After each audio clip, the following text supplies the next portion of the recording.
ওকে, আসসালামু আলাইকুম প্রিয় শিক্ষার্থীরা, কি অবস্থা তোমাদের?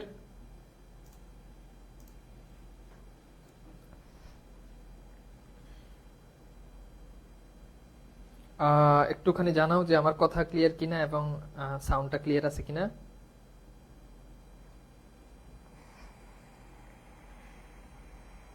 ঠিক আছে সবকিছু? একটুখানি জানাও যে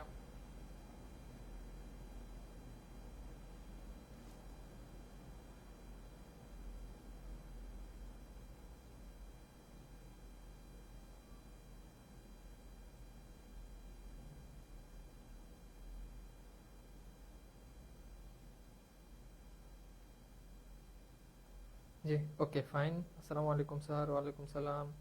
সবকিছু ওকে আছে কিনা একটু জানাও। আজকে আমরা আমাদের যে অর্ধাঙ্গী প্রবন্ধটা আছে আমরা সেটা নিয়ে আলোচনা করব।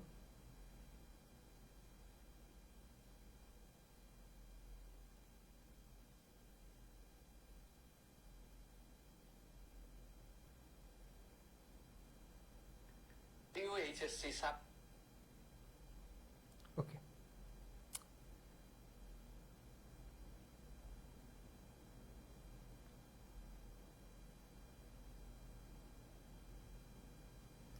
আচ্ছা ঠিক আছে, তো আমরা তাহলে শুরু করে দিই আমাদের আজকের ক্লাস। আজকে হচ্ছে আমরা আলোচনা করব আমাদের এই অর্ধাঙ্গী প্রবন্ধটা নিয়ে। বেগম রোকেয়া সাখাওয়াত হোসেনের একটা প্রবন্ধ অর্ধাঙ্গী, আমরা এটা নিয়ে আজকে আলোচনা করব। সাউন্ডটা একটু কম, সাউন্ড কি ঠিকঠাক আছে জানাও তো। সাউন্ড কম হওয়ার তো কথা না, দেখি সাউন্ড কত কম।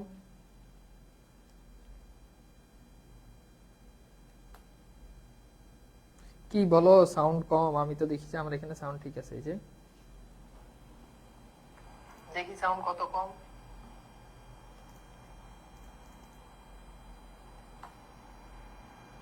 কি বলো সাউন্ড কম? আমি তো দেখি যে আমার এখানে সাউন্ড ঠিক আছে। এই যে দেখি সাউন্ড কত কম।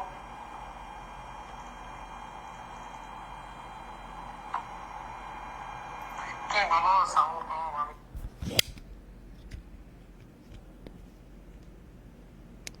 এই যে দেখি সাউন্ড কত কম।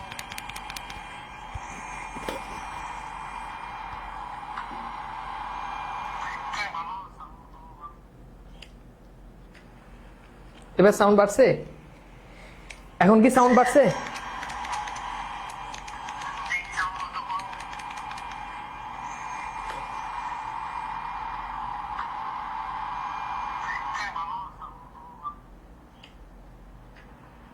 ঠিক আছে এখন সাউন্ড? ওকে, ঠিক আছে। ঠিক আছে, তাহলে সাউন্ড ঠিক আছে, আমরা শুরু করি। তো ভাইয়া একটু খেয়াল করে দেখো, আমরা আজকে পড়বো আমাদের এই অর্ধাঙ্গী প্রবন্ধ। এটার প্রথম পার্ট নিয়ে আমরা আমাদের আজকের ক্লাসে আলোচনা করবো ইনশাল্লাহ। তো প্রথমেই আসো আমরা একটু পাঠ পরিচিতিটা একটু যাই। অর্ধাঙ্গী এই প্রবন্ধটার আমরা একটু একটু বিস্তারিত একটু জানার জন্য চেষ্টা করি। তার আগে তোমরা আমাকে একটু বলো যে অর্ধাঙ্গী মানে কি, কেউ কি বলতে পারবা? অর্ধাঙ্গী মানে কি? অর্ধাঙ্গী শব্দের আমরা যদি বিশ্লেষণ করি, অর্ধাঙ্গী মানে হচ্ছে অর্ধেক অঙ্গ, অর্থাৎ পুরুষের শরীরের অর্ধেক অঙ্গ হিসাবে কল্পনা করা হয় তার বউকে, নারীকে। বুঝছো? তো অর্ধাঙ্গী সাধারণত বুঝায় কাকে? বউকে বা স্ত্রীকে বুঝায়। তো আমাদের সমাজে আসলে স্ত্রীরা কতটুকু অবহেলিত, পুরুষদেরকে যতটুকু মূল্যায়ন করা হয় নারীদেরকে ঠিক তার সমপরিমাণ অবমূল্যায়ন করা হয়। তো এই বিষয় নিয়ে রোকেয়া সাখাওয়াত হোসেনের এই লেখাটা আমরা দেখি। তা আমরা একটু পড়ি। বেগম রোকেয়ার অর্ধাঙ্গী প্রবন্ধে 19 শতকের শেষ এবং 20 শতকের গোড়ার ভারতবর্ষে পুরুষ শাসিত সমাজ জীবনের সর্বক্ষেত্রে নারী, বিশেষ করে মুসলমান নারী সমাজের পশ্চাৎপদতা, অর্থাৎ তাদের জীবনে নিজেদের কোনো স্বাচ্ছন্দ্য বোধ, নিজেদের কোনো অধিকার ছিল সবকিছু পুরুষদের নিয়ন্ত্রণে, দুর্বহ জীবন এবং অধিকারহীনতাকে দেখানো। অধিকারহীনতা মানে কি? কোনো একটা কাজ করবে, নিজের অধিকার, কোনো একটা মতামত দিবে, এটা তাদের ছিল না। সংসারে তাদের জীবনে যা কিছু সবকিছু পুরুষের সিদ্ধান্তের উপর হতো। পুরুষের নিদারুণ স্বার্থপরতা, আধিপত্যকামী মানসিকতার প্রেক্ষাপটে অত্যন্ত ব্যথিত হৃদয়ে বেগম অত্যন্ত ব্যথিত হৃদয়ে বেগম রোকেয়া আবেগধর্মী যুক্তি প্রধান এই রচনা নারী সমাজকে জ্ঞান চর্চা ও কর্মভ্যত অধিকার সচেতনতা ও মুক্তির আকাঙ্ক্ষা আকৃষ্ট করতে সচেষ্ট।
হ্যালো হ্যালো হ্যালো, এখন কি সাউন্ড ঠিক আছে ভাইয়া? জানো তো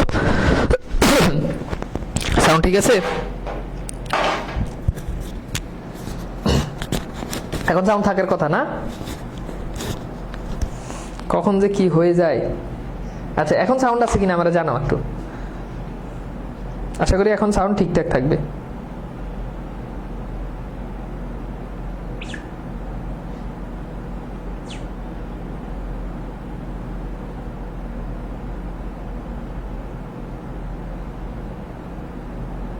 জি, আবার পাইছি। এখন ঠিক আছে? ক্লিয়ার এখন সাউন্ড?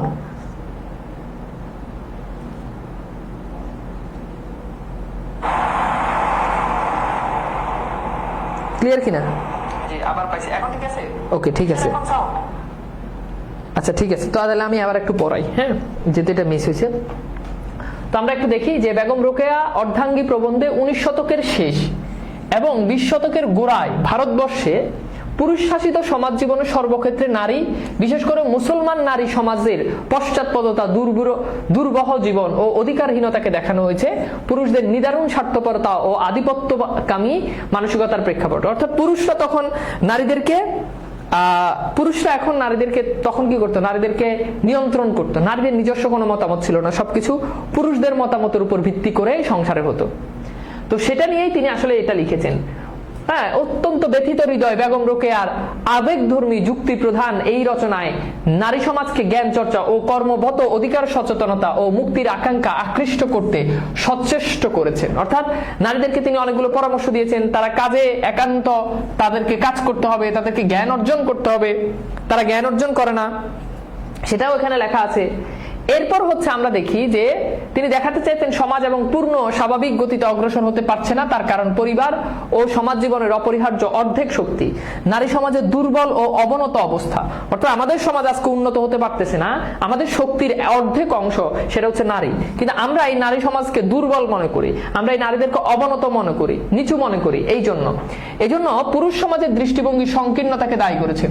অর্থাৎ এটা পুরুষদের সংকীর্ণতা, এটা পুরুষদের সংকীর্ণতা যে তারা কি করতে পারে না, নারীদেরকে তারা নিচু করে দেখে।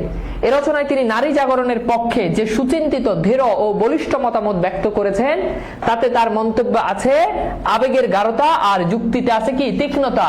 তিনি দেখাতে চেয়েছেন সমাজ জীবনে অগ্রগতি ও কল্যাণ সাধনের জন্য নারী জাগরণ এবং সেই সঙ্গে পুরুষ সমাজের দৃষ্টিভঙ্গির পরিবর্তনের কোনো বিকল্প নাই।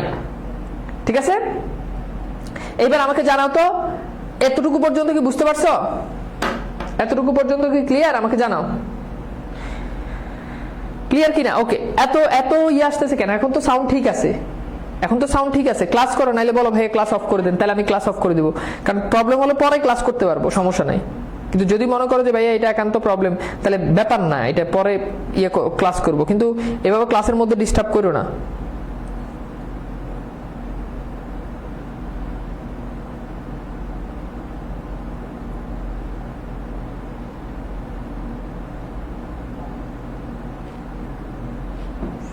ঠিক আছে, ওকে, ক্লিয়ার। ওকে, তো এটা হচ্ছে আমাদের মূল ভাব, এখান থেকে আসলে আমাদের শুরু হয় নাই। হ্যাঁ, আচ্ছা, তো এটা একটু শর্ট সামারি করে দিই।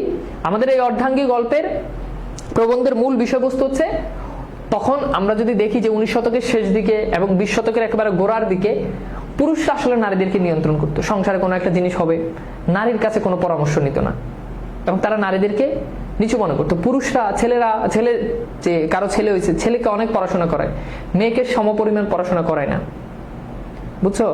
তো এইসব বিষয় নিয়ে আমাদের সমাজ পিছিয়ে আছে কেন? নারীরা হচ্ছে অর্ধেক শক্তি, সেই শক্তিকে আমরা আসলে বাস্তবে মানে কাজে লাগাতে পারতেছি না বিধায় আসলে আজকে আমাদের সমাজে এই অবস্থা। ঠিক আছে, ওকে। নয়েজ আসছে এটা বললো তো, এখন নয়েজ রিডিউস করার তো এখানে কোনো অপশন নাই ভাইয়া, এটা দিয়েই হয় ক্লাস করতে হবে, কারণ একটা মাইক্রোফোন অলরেডি চার্জ শেষ, এটা দিয়ে ক্লাস করতেছি, এখন এটা দিয়ে যদি না হয় তাহলে আর কিছু করার নাই। আমি কি বুঝাইতে পারছি তোমাদেরকে? ওকে, তাহলে এটা সামারিটা আমরা আশা করি বুঝতে পারছি। এইবার চলো আমরা এর পরে একটু আলোচনা করি। আমরা এইখান থেকে তোমাদের কাছে যাদের কাছে বই আছে, বাংলাভাষ বই অর্থাৎ যে কোনো বই, আর আমাদের বাংলাভাষ বই কিন্তু নতুন সংস্করণ কিন্তু আসছে, যারা এখনো বই অর্ডার দাও নাই, প্রথম পত্র কিন্তু নতুন সংস্করণ আসছে, যারা অর্ডার দাও নাই আগে তারা হচ্ছে অর্ডার দিয়ে দিবা, ঠিক আছে? ওকে, তাহলে আমি শুরু করি। হ্যাঁ, কোন রোগীর চিকিৎসা করিতে হইলে প্রথমে রোগের অবস্থা জানা আবশ্যক। অর্থাৎ কোন একটা রোগীর চিকিৎসা করবে আগে তো ডাক্তারের কাছে জীবনে গেছো না কখনো? ডাক্তারের কাছে গেলে ডাক্তার আগে চিকিৎসা দেওয়ার আগে জিজ্ঞেস করে যে আপনার সমস্যা কি, পেট ব্যথা, গ্যাস্ট্রিক, জ্বর, একটা না একটা তো সমস্যা থাকে। তো কোন রোগীর যদি চিকিৎসা করতে হয় তাহলে আগে আমাদেরকে জানতে হবে ওইটার আসলে কি সমস্যাটা, কি রোগের আসলে অবস্থাটা কি। তাই অবলা জাতি মানে হচ্ছে বলহীন, অবলা মানে হচ্ছে কি বলহীন।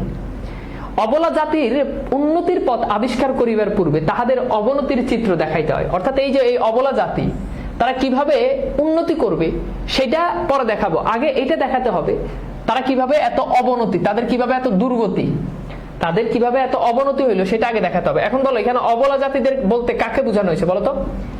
অবলা জাতি বলতে কাকে বোঝানো হয়েছে বলো? বাহিরের কমেন্ট করো না। অবলা জাতি বলতে কাকে বোঝানো হয়েছে বলো? অবলা জাতি মানে কাকে বুঝাইছে?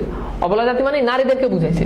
তো লেখিকা এখানে বলতে চাচ্ছেন যে নারীরা কিভাবে উন্নতি করবে সেই পথ পরে দেখাবো, আগে তাদের অধঃপতন কিভাবে হয়েছে, তাদের অবনতি কিভাবে হয়েছে, আগে সেই চিত্রটা আমি একটু দেখাই আপনাদেরকে। আমি স্ত্রী জাতির অবনতির শীর্ষক, এটা লেখিকার একটা গ্রন্থ, এটা হচ্ছে একটা গ্রন্থের নাম। আমি স্ত্রী জাতির অবনতির শীর্ষক প্রবন্ধে ভগিনী দিকে ভগিনী মানে কি স্ত্রী, নারীদেরকে আর কি, নারীদেরকে জানাইছি যে আমাদের একটা রোগ আছে, অর্থাৎ নারীদের মধ্যে একটা রোগ আছে। সেই রোগ কি? সেই রোগ হচ্ছে দাসত্ব। সেই রোগ কি? সেই রোগ হচ্ছে দাসত্ব। ওকে, নারীদের একটা সমস্যা হচ্ছে নারীরা দাসত্বকে বরণ করে নেয়। নারীরা মনে করে নারীরা হচ্ছে পুরুষদের দাস। এটা পরে অনেক মেয়ে এখন আজকে খুব মানে শরীরে একটা জোর চলে আসবে। আচ্ছা, জোর আসার কিছু নাই, পরে আবার আমার অনেক কথা আছে এটা নিয়ে। সে রোগের কারণ এবং অবস্থা কতক পরিমাণে ইতপূর্বে বর্ণনা করা হইয়াছে। এক্ষণে আমরা দেখাইতে চেষ্টা করিব সেই রোগ হওয়া আমাদের সামাজিক অবস্থা কেমন বিকৃত হইয়াছে, ঔষধপত্রের বিধান স্থানান্তর দেওয়া হইবে। ওকে, ঔষধপত্র কিভাবে, এটার নিয়ম কি সেটা দেওয়া হইবে। তো এখানে মূলত সেই যে নারীরা আসলে দাসত্বকে বরণ করে নিছে সেটা নিয়ে লেখিকার আসলে সমস্যা। এখানে গোড়া পদ্মাপ্রিয় ভগিনীদের অবগতির জন্য দু একটা কথা বলিয়ে রাখা আবশ্যক বোধ করি। আচ্ছা, এখানে খেয়াল করো, গোড়া পদ্মা প্রেমী, পদ্মা তো পদ্মায়, গোড়া পদ্মা প্রেমী আবার মানে শব্দটা যায় না। দেখো পদ্মা প্রেমী মানে কি? সাধারণত মুসলিম নারী পদ্মা করবে, খুব এটা স্বাভাবিক। গোড়া পদ্মা প্রেমী মানে কি? গোড়া পদ্মা প্রেমী মানে হচ্ছে যে যারা অনেক বেশি পদ্মা করে। ভাই পদ্মা তো অনেক বেশি করতে হবে, পর্দা তো ভাই অর্ধেক করার কোনো সুযোগ নাই। মুখ ঢাইকা শরীরের বাকি অংশে ছাইড়ে দাও, খোলা রেখে দাও, এটা পর্দা হইব? আবার শরীরের বাকি অংশে ঢাইকা মুখ খোলা রাখলো, এটাও পর্দা হবে না। পর্দা মানে পুরোই তো, কাজে গোড়া পর্দা বলে কিছু নাই। কথা বুঝতে পারছো? এখনকার মেয়েরা পর্দা করে, পর্দা এমন ভাবে করে যে পর্দা করে বোরকা পরে হিজাব পরে টিকটক ভিডিও বানায়, আছে না? তো বলছে যে যারা গোড়া পদ্মা প্রিয় ভগিনী মানে হচ্ছে নারী, এই নারীদের অবগতির জন্য দু একটা কথা বলা আবশ্যক বোধ করি। আমি অবরোধ প্রথার বিরুদ্ধে দণ্ডায়মান হই নাই। অবরোধ প্রথা মানে কি? ঘরের ভিতরে নারীদেরকে আটকে রাখতে হবে, এই প্রথার বিরুদ্ধে আমি দাঁড়াই নাই। দণ্ডায়মান মানে হচ্ছে দাঁড়াই নাই, অর্থাৎ নারীদেরকে ঘরের ভিতরে রাখতে হবে, আমি এটার বিপক্ষে না। মানে নারীদেরকে ঘরের ভিতরে অবরোধ প্রথা মানে ঘর থেকে বের না হওয়ার নিয়ম, অর্থাৎ নারীরা ঘরের ভিতরেই থাকবে, আমি এটার বিপক্ষে, এমনটা আপনারা ভাইবেন না। কেউ যদি আমার স্ত্রী জাতির অবনতি প্রবন্ধে, লেখিকার একটা প্রবন্ধ আছে, সেই প্রবন্ধের নাম হচ্ছে স্ত্রী জাতির অবনতি, তো এই প্রবন্ধে পদ্মা বিদ্বেষ ছাড়া আর অন্য কোনো উদ্দেশ্য দেখিতে না পান, তবে আমাকে মনে করিতে হইবে আমি নিজের মনোভাব উত্তম রূপে ব্যক্ত করিতে পারি নাই, অথবা তিনি প্রবন্ধটি মনোযোগ সহকারে পাঠ করেন নাই বা পড়েন নাই। সেখানে লেখিকা বলছে তার একটা লেখিকার একটা প্রবন্ধ ছিল, সেটা হচ্ছে স্ত্রী জাতির অবনতি। এটা লেখার পর একদম তারে মানে সার্ফ এক্সেল দিয়ে ধুয়ে দিছে তখনকার সময়, বুঝছো? বেগম রোকেয়া সাখাওয়াত একদম সার্ফ এক্সেল দিয়ে ধুয়ে দিছে, হারপিক দিয়ে, সার্ফ এক্সেল দিয়ে। তো এখানে নানা কথাবার্তা বলছে। তিনি এমনিতেই বেগম রোকেয়া সাখাওয়াত হোসেন মানে যতটা না আলোচিত তার থেকে বেশি সমালোচিত লেখক ছিলেন, লেখিকা ছিলেন। তো যাই হোক, এটা তাকে যখন ধোয়া হয়েছে তখন তিনি আবার এখানে এসে বলতেছেন যে আমি পদ্মা বিদ্বেষ ছাড়া অন্য কোনো উদ্দেশ্য দেখতে পান না। তবে মানে আপনারা যদি আমার এই প্রবন্ধ পড়ে যদি কেউ মনে করেন যে শুধু পদ্মা বিদ্বেষ ছড়াইছি কিংবা পদ্মা বিদ্বেষ, পদ্মার প্রতি যে ঘৃণ্য মনোভাব সেটা তুলে ধরছি, ব্যাপারটা এরকম না। যদি এটা মনে করেন তাহলে হয় আমি আমার লেখাটা আমার প্রবন্ধের মধ্যে ভালোভাবে তুলে দিতে পারি নাই, তুলে ধরতে পারি নাই, অথবা আপনি আমার প্রবন্ধ মনোযোগ সহকারে পড়েন নাই, তাই না? আচ্ছা, সে প্রবন্ধে প্রায় সমগ্র নারী জাতির উল্লেখ আছে। সকল সমাজে মহিলাগণই কি অবরোধ বন্ধিনী থাকেন? অর্থাৎ সকল সমাজে, হিন্দু বৌদ্ধ, এটার কথা বলছেন। তাহারা পদ্মানশীল নহেন বলিয়া কি আমরা তাহাদিগর সম্পূর্ণ উন্নত বলিয়াছি? অর্থাৎ বুঝলাম নারীরা না হয় পর্দা করে, মুসলিম নারীরা পর্দা করে, কিন্তু হিন্দু নারী, খ্রিস্টান নারী তারাও তো ঘরের ভিতরে থাকে, কাজে আমরা তো তাদেরকে উন্নত বলে আমি মনে করি না। এরপর দেখো, আমি মানসিক দাসত্বের আলোচনা করিয়াছি। অর্থাৎ আমি মানসিক মানে মনের ভেতর থেকে পুরুষের কাছে নিজের দাসত্ব, নিজেকে দাস মনে করা, আমি এটা আলোচনা করেছি। কোন একটা নতুন কাজ করিতে গেলে সমাজ প্রথমত গোলযোগ উপস্থিত করে, তারপরে সেই নতুন চলাচল সহিয়া লয়। তারই দৃষ্টান্ত স্বরূপ ফার্সি মানে ইরানের মহিলাদের পরিবর্তিত অবস্থা উল্লেখ করিয়াছি। পূর্বে তাহাদের ছত্র ব্যবহারের অধিকারিণী ছিল না। অর্থাৎ ছত্র মানে ছাতা, অর্থাৎ ইরানের নারীরা বহুকাল আগে একটা ছাতা ব্যবহার করবে, এই অধিকার তাদের আসলে ছিল না। তারপর তাহাদের বাড়াবাড়ি সীমা লঙ্ঘন করিয়াছে, তবু তো পৃথিবী ধ্বংস হয় নাই। এখন ফার্সি মহিলাদের পদ্মা মোচন হইয়াছে সত্য, কিন্তু মানসিক দাসত্ব মোচন হয়েছে কি? তো লেখিকা বলতেছেন, আগে যেখানে ইরানের মহিলারা একটা ছাতা ব্যবহার করতে পারতো না, এখন তারা পদ্মা মোচন হয়েছে, এখন তারা আর পদ্মা করে না, তবে তাদের মানসিক দাসত্ব আসলে মোচন হয় নাই। অর্থাৎ মানসিক ভাবে তারা যে আসলে দাস পুরুষের, এইটা আসলে এখনো পুরোপুরি কাটে নাই, অবশ্যই হয় নাই। আর ওই যে পদ্মা ছাড়িয়েছেন, তাহা দ্বারা তাদের স্বকীয় বুদ্ধি বিবেচনা তো কোনো পরিচয় পাওয়া যায় না। অর্থাৎ তারা যে পদ্মা ছাড়ছে, দেখো এখানে কিভাবে পদ্মা ছাড়াকে প্রমোট করা হচ্ছে। বলছে তারা যে পদ্মা ছাড়ছে, তারা যে পদ্মা ছেড়ে দিছে, এটা তাদের নিজেদের বুদ্ধিভিত্তিক ভাবে তারা করে নাই, তারা এটা ফিল করে নাই যে হ্যাঁ পদ্মা আমার ছাড়া উচিত, এটা তারা নিজের বুদ্ধি থেকে তারা এটা মনে করে নাই। ফার্সি পুরুষগণ কেবল অন্ধভাবে বিলেতি সভ্যতার অনুকরণ করিতে যাইয়া স্ত্রীদিগকে পদ্মার বাহিরে আনিয়াছে। অর্থাৎ বলতেছে নারীরা পদ্মা খালি মানে বাদ দিবে এটা না, তারা মন থেকে এটা বুঝতে হবে পদ্মা বাদ দেওয়া তাদের উচিত। অথচ এখানে কি করলো, বলতেছে যে পুরুষরা, ইরানের যে পুরুষরা আছে তারা বিদেশি অর্থাৎ ইউরোপ আমেরিকাকে, ইংরেজদেরকে অন্ধভাবে বিশ্বাস করে। এরপর বলছে যে করিতে যাইয়া স্ত্রীদিগর পদ্মার বাহিরে আনিয়েছেন। অর্থাৎ বিলেতিরা পদ্মা করে না, এজন্য তারাও তাদের স্ত্রীকে এখন আর পদ্মা করায় না, আগে পদ্মা করে এখন আর পদ্মা করে না। তো এখানে বলতেছে তাদের নিজ থেকে এটা ফিল হওয়া উচিত, মানে লাইনটার ভাব এমন যে নিজের থেকে ফিল হওয়া উচিত পদ্মা বাদ দিতে হবে, এটা বিদেশিরা করে না তাই আমি পদ্মা করব না, এরকম হওয়া যাবে না। মন থেকে এটা ফিল করতে হবে যে পদ্মা বাদ দিতে হবে। আচ্ছা, এইবার আসো আমরা একটু দেখি ইহাতে অবলার জীবনী শক্তি। এখানে অবলার জীবনী শক্তি মানে নারীর কিছুই পরিচয় পাওয়া যায় না। অর্থাৎ পুরুষ বলছে পদ্মা কর, সে পদ্মা করতেছে, পুরুষ বলতেছে পদ্মা করিস না, সে পদ্মা করবে না, এটাই। অর্থাৎ তাকে নিজ থেকে ফিল করতে হবে যে আমি পদ্মা করব না। এবার পুরুষ যদি বলে পদ্মা কর, তারপরও করবো না, এটা বুঝাতে চাচ্ছে আর কি তিনি। তাহারা যে জড় পদার্থ, সেই জড় পদার্থই আছেন। অর্থাৎ তারা হচ্ছে জড় পদার্থ, পুরুষ যেভাবে নাচায় তারা সেভাবে নাচে। পুরুষ যখন তাহাদিগর অন্তপুর মানে হচ্ছে ঘরে রাখিতেন, তাহারা সেখানেই থাকিতেন। আবার পুরুষ যখন তাহাদের নাকের দড়ি মানে বুঝায় বাধ্য করার অস্ত্র, নাকের দড়ি ধরিয়া টানিয়া তাহাদিগের মাঠে বাহির করিয়াছেন, তখন তাহারা পদ্মার বাহির হইয়াছেন। অর্থাৎ পুরুষ যদি কেউ ঘরে থাক তারা ঘরে, পুরুষ যদি কেউ বাইরে থাক তারা বাইরে, এটা এখানে সেটা সমালোচনা করছে। তখনই তারা পদ্মার বাহির হয়েছে। রমণীকুলের বাহাদুরি বলছে, এটাতে রমণীকুলের বাহাদুরি কি? অর্থাৎ নারীদের সেটাতে কিসের বাহাদুরি, কিসের কৃতিত্ব?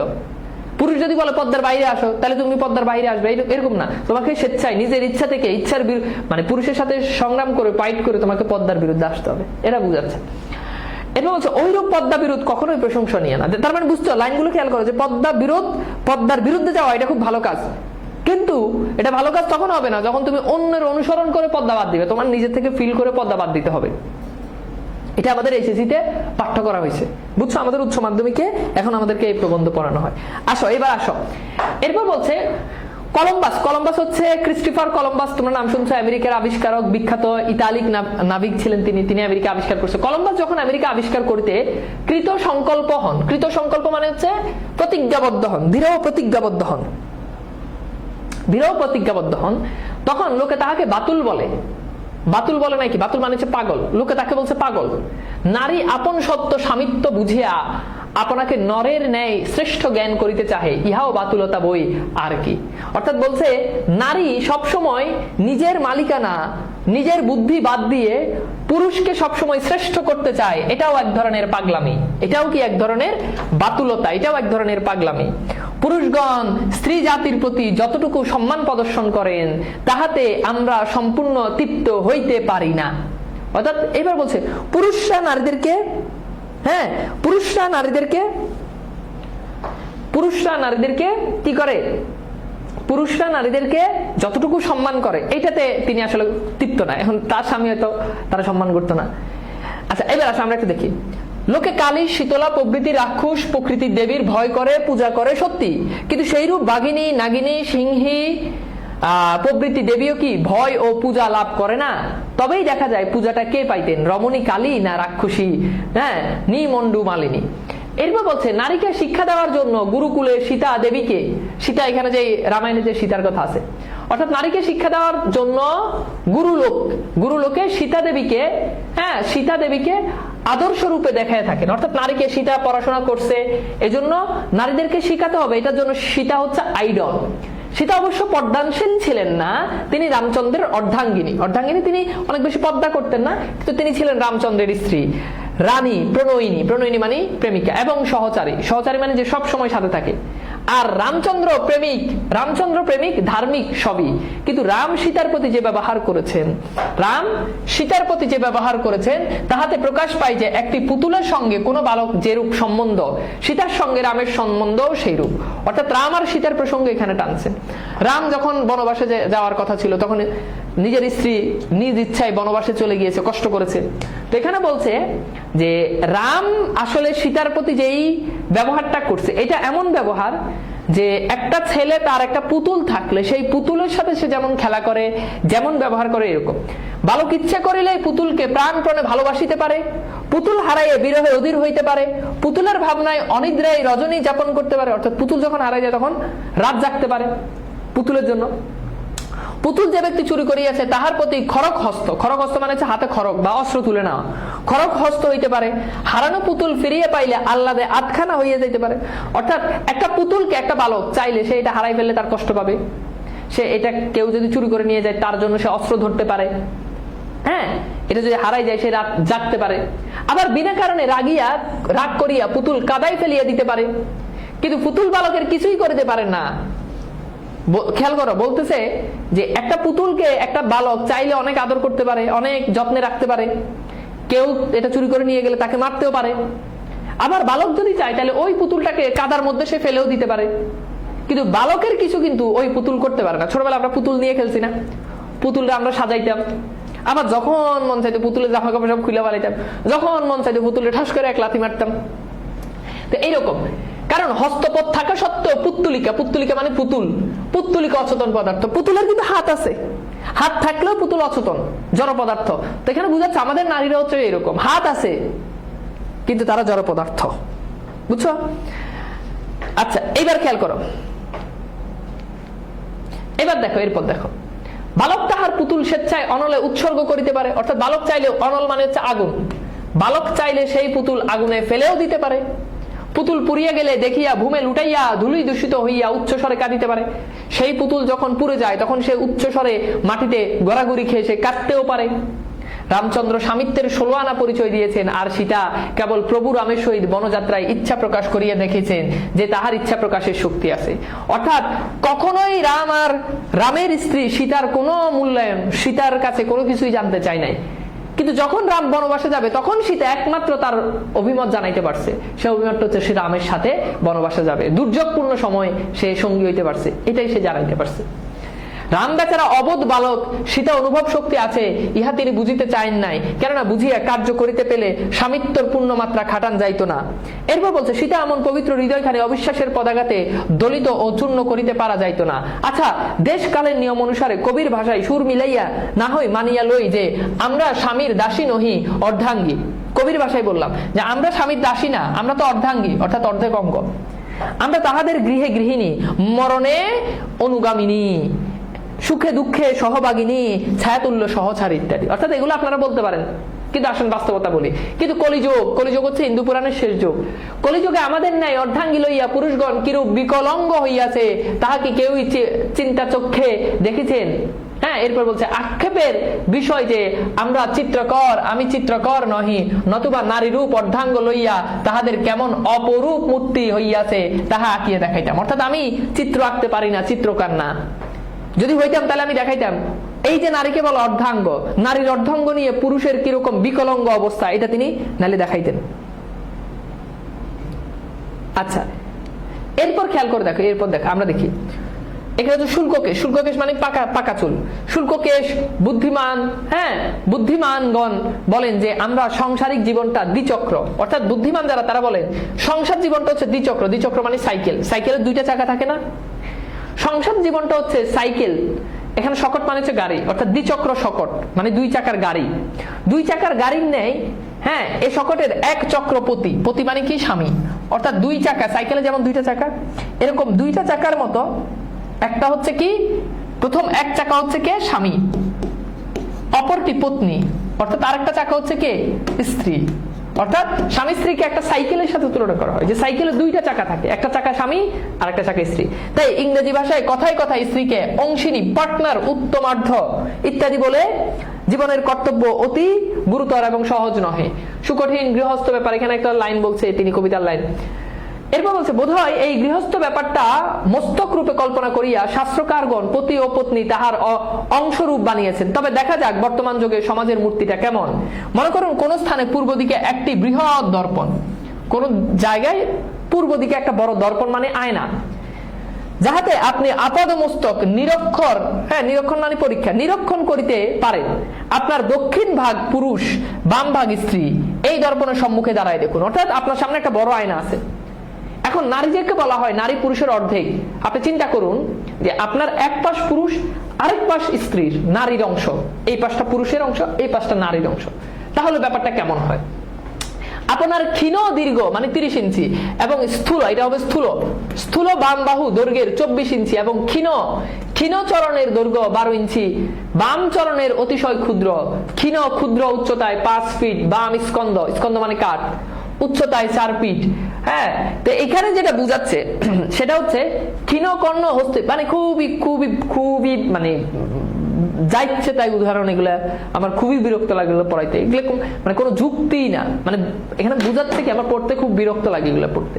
মানে বুঝাচ্ছে যে আপনি মানে জাস্ট মানে কি বলবো আমি এখন, মানে বললে এগুলো ক্লাস কাইটা মাইটা দিয়ে দিবে পোলাপাইন। মানে ব্যাপারটা হচ্ছে এখানে বুঝাচ্ছে যে নারীকে বলা হয় পুরুষের অর্ধেক। তো নারী যদি পুরুষের অর্ধেক হয়, তিনি এটা বুঝাতে যাচ্ছেন যে তাহলে আপনি একটু আয়নার সামনে দাঁড়ান, আপনি চিন্তা করেন আপনার শরীরের অর্ধেক পুরুষের আর অর্ধেক নারী, তাহলে দেখেন জিনিসটা কত বিভৎস হয়। নারীর হাত মানে পুরুষের দেহের গঠন বড়, নারীর দেহের গঠন ছোট, পুরুষের হাত বড়, কাঁধ বাহু বড়, নারীর এগুলো ছোট।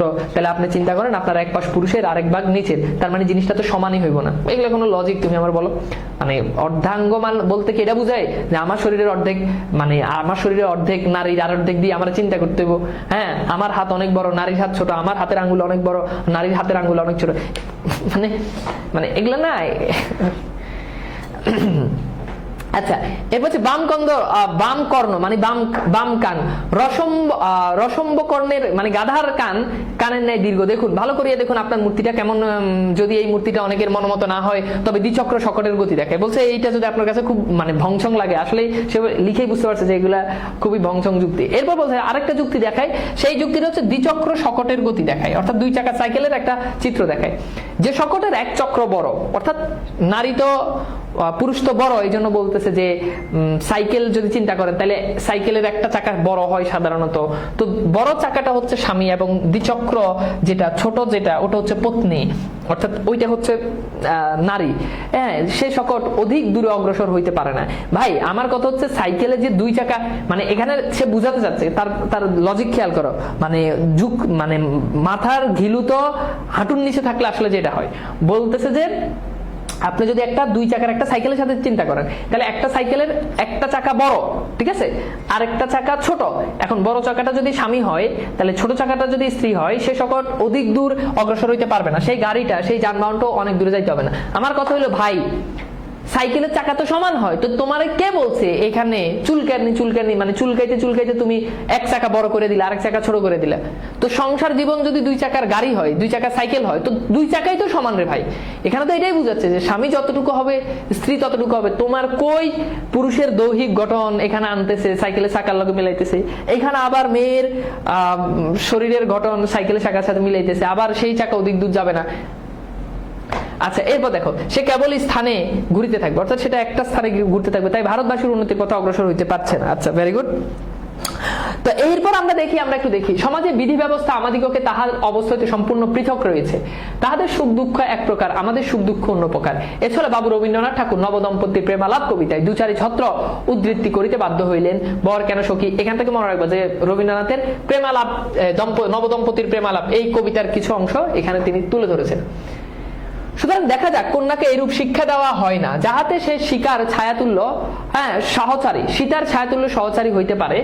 প্রভুদের বিদ্যার গতি সীমা নাই। এখানে যে লাইনগুলো বলছে এগুলো খুব দারুণ লাইন বলছে, এগুলো ভালো কথা। তো বলছে প্রভু মানে হচ্ছে এখানে বোঝা যাচ্ছে পুরুষ, অর্থাৎ যারা পুরুষ আছে তাদের বিদ্যার গতির সীমা নাই, তারা অনেক জ্ঞান অর্জন করে।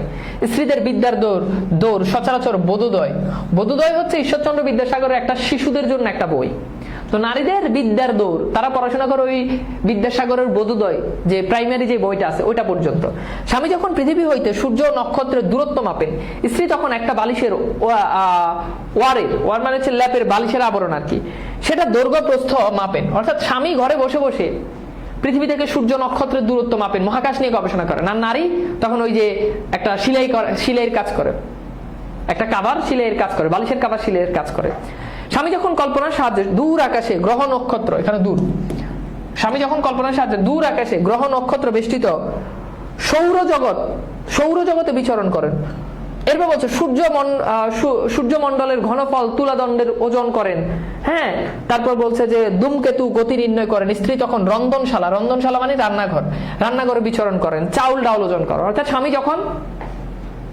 স্বামী যখন রান্নাঘরে মানে যখন মহাকাশ নিয়ে গবেষণা করে, অনেক কিছু নিয়ে গবেষণা করে, পৃথিবীর বাইরের জিনিস নিয়ে গবেষণা করে, আর স্ত্রী তখন রান্নাঘরে বসে বসে রান্না করে। কথাগুলো তখনকার সময় সঠিক ছিল, এখনকার সময় আবার এই কথাগুলো রিলেভেন্ট না। তখন নারীরা সাধারণত পিছিয়ে থাকতো, পড়ানো হতো না, তাদেরকে পড়াশোনার জন্য ওরকম স্কোপ দেওয়া হতো না, এগুলো সত্য। আচ্ছা, এরপর দেখো, এবং রাঁধুনির গতি নির্ণয় করেন। তিনি হচ্ছে রান্নার গতি নির্ণয় করেন, কিভাবে রান্না করলে তাড়াতাড়ি হবে সেটা। বলি জ্যোতির্বেত্তা মহাশয়, এখানে ওই পুরুষকে বলতেছে। জ্যোতির্বেত্তা মানে হচ্ছে যারা মহাকাশ নিয়ে গবেষণা করে, মহাকাশ গবেষক। অর্থাৎ এই যে আপনি যে মহাকাশ নক্ষত্র নিয়ে গবেষণা করতেছেন, আপনার পাশে আপনার সহধর্মিনী কই?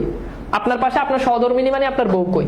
অর্থাৎ আপনারা যে বলেন যে পুরুষের অর্ধেক তার স্ত্রী, তো এখন আপনি যে মহাকাশ নিয়ে গবেষণা করতেছেন, এখন আপনার পাশে আপনার বউ নাই কেন? বোধহয় গৃহিণী যদি আপনার সঙ্গে সূর্যমণ্ডলে যান, তবে হ্যাঁ তথায় পৌঁছিবার পূর্বে মানে সেখানে পৌঁছাবার পূর্বে প্রতিমধ্যে উত্তাপে বাষ্পীভূত হইয়া যাইবেন, তবে সেখানে গৃহিণী না যাওয়াই ভালো। অর্থাৎ এইটা একটু মজা করে বলতেছেন যে আপনি হয়তো এই জন্য আপনার বউরে মহাকাশে নেন নাই, যে গেলে আপনার বউ পুড়ে যাইতে পারে, হ্যাঁ, তারপর হচ্ছে কি পথের মধ্যে উত্তাপে বাষ্পে পরিণত হয়ে যেতে পারে, এই জন্য মনে হয় নেন নাই। অনেকেই বলেন স্ত্রী লোকের উচ্চশিক্ষার প্রয়োজন নাই, এখানেও ভালো কথা বলছে।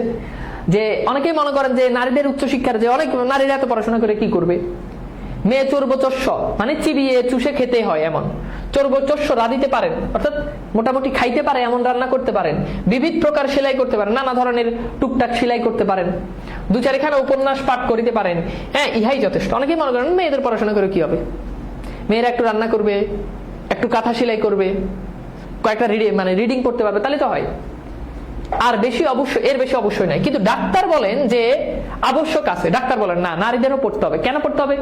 যেহেতু মাতার দোষ গুণ লইয়া পুত্রগণ ধরাধামে অবতীর্ণ হয়। ধরাধাম মানে হচ্ছে পৃথিবী, অর্থাৎ মায়ের দোষ গুণ নিয়ে যেহেতু সন্তান পৃথিবীতে আসে, এজন্য দেখা যায় যে আমাদের দেশে অনেক বালক শিক্ষকের ব্যত্র তাড়নায় কণ্ঠস্থ বিদ্যার জোরে এফএ মানে উচ্চ মাধ্যমিক বিএ পাস হয় বটে, কিন্তু বালকের মনটা তাহার মাতার সহিত রান্নাঘরেই ঘুরিতে থাকে। অর্থাৎ এখানে একটা সুন্দর লাইন বলছে, মা যদি মেধাবী না হয়, মায়ের যদি এলেম কালাম যদি না থাকে তাহলে বাচ্চা এরকম। তো অনেক সময় দেখা যায় বাচ্চা এফএ পাস করছে, মানে বর্তমান উচ্চ মাধ্যমিক, বিএ পাস করছে, কিন্তু মায়ের মতো ছেলের মন, মায়ের মতো ওই ছেলের মন সবসময় রান্নাঘরের ভিতরে সীমাবদ্ধ, অর্থাৎ ডিগ্রি নিছে, সার্টিফিকেট আছে, কিন্তু মাথা আসলে খোলে নাই, এমন। তো এখানে বলছে যে মেয়েদের আসলে শিখতে হবে, কারণ বাচ্চা যদি হয়, মেয়ে যদি জ্ঞানী হয়, তাহলে মায়ের দোষ গুণ। মেয়ে যত জ্ঞানী হবে বাচ্চা তত জ্ঞানী হওয়ার সম্ভাবনা আছে। মেয়ে যত মেধাবী হবে, যত জ্ঞান অর্জন করবে, সেই প্রভাব ছেলের মেয়ের সন্তানের উপর পড়বে, সেটা বলছে ডাক্তাররা, সেটাই বলেন। তাহাদের বিদ্যা পরীক্ষার এই কথার সত্যতা উপলব্ধি হইতে পারে। আমার জৈনিক বন্ধু তাহার ছাত্রকে উত্তর দক্ষিণ প্রবৃত্তি দিক নির্ণয়ের কথা বুঝাইতেছেন। তো বলছে এখানে একটা টাইপিং ভুল আছে, এটা ব্যাখ্যা ছিল। তো বলছে যে আমার এক বন্ধু তার ছেলেকে দিক শিখাচ্ছে, এটা উত্তর দিক, এটা দক্ষিণ দিক। শেষে তিনি প্রশ্ন করিলেন, যদি তোমার দক্ষিণ হস্ত, মানে তোমার ডানের হাত, দক্ষিণ দিকের হাত পশ্চিমে, যদি তোমার ডান দিকের হাত পশ্চিমে এবং বাম দিকের হাত পূর্বে থাকে, তবে তোমার মুখ কোন দিকে হইবে? উত্তর পাইলেন আমার পশ্চাৎ দিকে, অর্থাৎ মুখ থাকবে আমার পিছনে। ছেলে উত্তর দিচ্ছে আর কি। দেখেন এটা তারা বুঝাচ্ছে যে ওই ছেলে কমন সেন্স আইকিউ এত কম, এর কারণ এটা হইতে পারে যে তার মায়ের কমন সেন্স কম। হ্যাঁ, যাহার কন্যার ব্যায়াম করা আবশ্যক মনে করেন, হ্যাঁ মনে করেন না, তাহাদের দৌহিত্রকে হৃষ্টপুষ্ট পালোয়ান দেখিতে চান কিনা, অর্থাৎ যারা মেয়েকে জিম করাবে না, ব্যায়াম করাবে না, মেয়েদেরও জিম করতে হবে, ব্যায়াম করতে হবে, মেয়েদেরও ব্যায়াম করতে হবে। তো অনেক শ্বশুর শাশুড়ি কি করে, শাশুড়িকে আরে বিয়ে করে আনছি, রান্না করে খাওয়াই, বিয়ে করবো, ব্যায়াম করার লেগে আনছি, জিমে ভর্তি হয়, দৌড়ে নাচানাচি করে, এই করে সেই করে, এটির দরকার নাই। তো ওই শাশুড়িরে যদি প্রশ্ন করে, আচ্ছা আপনার যে নাতিপুতি আসবে, আপনি কি চান ওই নাতিপুতি অনেক শক্তিশালী হবে, পালোয়ান হবে? পালোয়ান মানে বলবান, শক্তিশালী। আপনি এটা চান কিনা? তাদের দৌহিত্র মানে নাতি ঘুষি খাইয়া থাপ্পড় মারিতে পারে, এইরূপ ইচ্ছা করেন কিনা? অর্থাৎ একটা ঘুষি খাইলে আরেকটা থাপ্পড় মারতে পারবে আপনার নাতি, আপনি কি এমন নাতি চান? যদি সেইরূপ ইচ্ছা করেন তবে বোধহয় তার সুকুমারী। যদি আপনি চান যে না, আপনি আপনার বউরে জিম করাইবেন না, আপনি আপনার ছেলের বউরে জিম করাইবেন না, ব্যায়াম করাইতে আপনার বাধা, আপনি এটা করাইবেন না, এবং আপনি চান আপনার যে নাতি হবে সেই নাতি কারো কাছে থেকে একটা ঘুষি খাই উল্টা তার একটা থাপ্পড় দিতে পারবে, পড়ে যাবে না, ঘুষি খেয়ে মাটিতে পড়ে যাবে না, উল্টা তাকে একটা থাপ্পড় দিতে পারে। আপনি যদি এটা চিন্তা করেন, আবার বউরে জিমও করাবেন না, তাহলে জিনিসটা কি দাঁড়াইলো? সুকুমারী গোলাপ লতিকায়।